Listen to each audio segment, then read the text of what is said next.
economic dividends. We are heartened by the understanding, cohesion, and clarity for action displayed by the G20 digital economy ministers in their July declaration, the UNSG's high-level panel on digital cooperation, and last month's report on the task force on digital financing of the SDGs. All hands and ideas must be on deck for our national and collective digital resilience.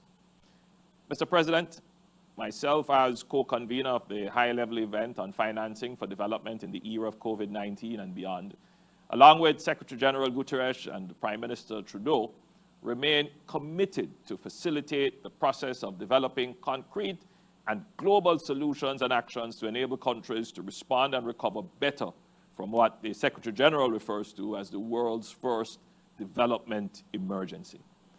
On September 29th, when we convene the second high-level event, leaders will have an opportunity to highlight the collective measures they deem most effective for resolving the crisis and to put forward recommendations for United Nations support. We look forward to hearing the actions proposed, including those related to closing the digital divide with a view to enabling robust and resilient recovery.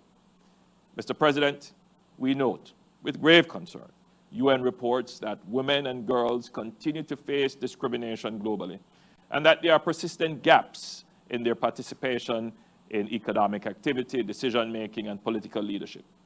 We are seeing that the pandemic has deepened socioeconomic inequalities and disproportionately impacted women and girls, leading to increased exposure to domestic violence and loss of livelihood.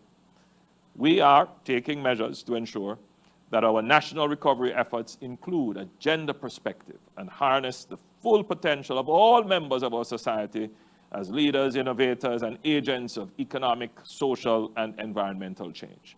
We are committed to furthering our engagement with the UN and our international partners to implement the Spotlight Initiative and to increase our advocacy through mechanisms such as the Group of Friends on Women, Women's Economic Empowerment, Gender Parity, and Women, Peace and Security. Mr. President, there is no doubt that the COVID-19 pandemic has propelled the United Nations to a critical crossroads. It has exposed and exacerbated the gross inequalities that still exist. It has further reinforced the need for the international community to scale up cooperation to respond to the growing and deepening health crisis. The rapid spread of the novel coronavirus is exerting immense pressure on healthcare systems globally, many of which are already under stress. It has compounded existing disparities in health and increased the risk for the vulnerable, particularly the elderly and persons requiring medical care for non-communicable diseases. Given our limited fiscal space, we have adopted a whole-of-government approach to the pandemic while mobilizing the support of all our citizens. The pandemic has brought to the fore the importance of investing in non-communicable diseases prevention and care. Bridging the investment gap for prevention and treatment of NCDs must therefore be an essential pillar for our response to the pandemic and health security.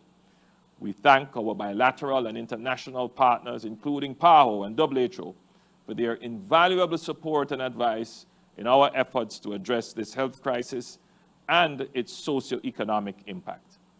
As the international community works in earnest to develop a COVID-19 vaccine, Jamaica welcomes efforts aimed at accelerating the equitable access to the vaccine, diagnostics, and therapeutics. We believe that the ambition to expedite development of these tools must be matched with a determination to ensure that they are safe, effective, and accessible to all.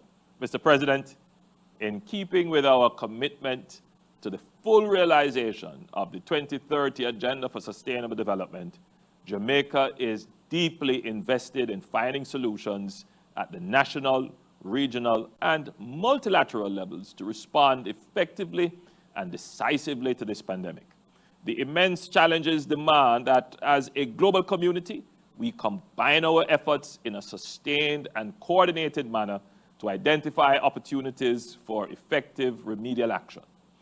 As we seek to create the future we want, We must summon our energies, talent, and resources to combat this global crisis with fortitude.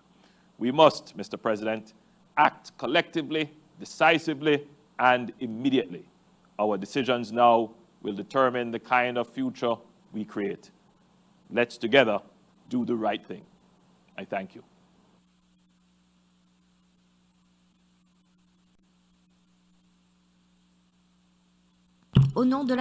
On behalf of the General Assembly, I wish to thank the Prime Minister, Minister of Defence, Economic Growth and Job Creation of Jamaica for the address.